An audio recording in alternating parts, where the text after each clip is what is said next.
আমাৰ দোকানত ল'ৰাটো গৈছে যোৱাৰ পিছত মই তাক 10 টকা দিলোঁ যে মোৰ 4টা মাল বেলেগৰ একটা দোকানত থৈয়া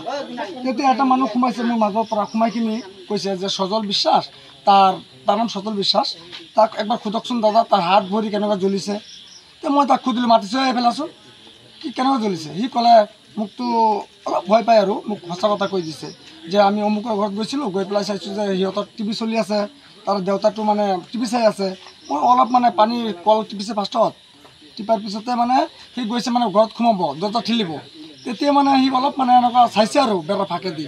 চোৱাৰ পিছত চালে যে সিহঁতে মানে অলপ বেলেগ চিষ্টেমত অলপ মানে সোমাইছে আৰু হা আপোনালোকে বুজি ল'ব তেতিয়া মানে সি পলাইছে এবাৰ দৌৰি পলাইছে তাৰপিছতে সেই ল'ৰাটো তাৰ ঘৰৰ বনমালী দাস দুনে সি আহিছে আহি পেলাই তাক ক'লে ঐ সিটো পলাইছে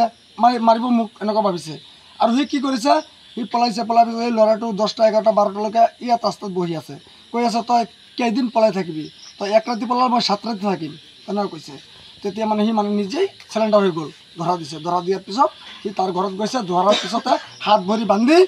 মুখ বান্ধি তাক মানে এইটো গৰম চেনা খুন্তি বুলি কয় যে চেনা এইটো লগতে তাক মানে পিঠিত মাৰিছে জ্বলাইছে হাতত জ্বলাইছে আপোনালোকে চাই লওক এনেকুৱা কৰিব নালাগে এটা সৰু ল'ৰাটো কোনে জ্বলাইছে বনমালী দাসে আৰু তাৰ ভনীয়েকে মানা কৰিছে জ্বলাব নালাগে বুলি কৈছে তথাপিও আমাৰ গাঁৱৰ ৰাইজে আহিছে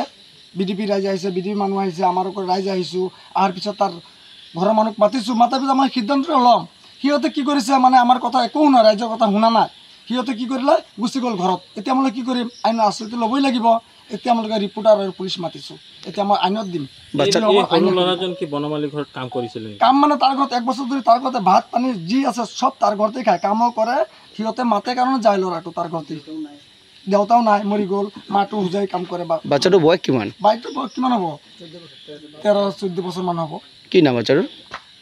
সজল বিশ্বাস তাৰ ঘৰ কোনটো জেগাত ঘৰটো আমাৰ এই যে কিবা নামমাটি কলা বিষ্ণু মন্দিৰৰ ওচৰতে 8 নম্বৰ ৱাৰ্ড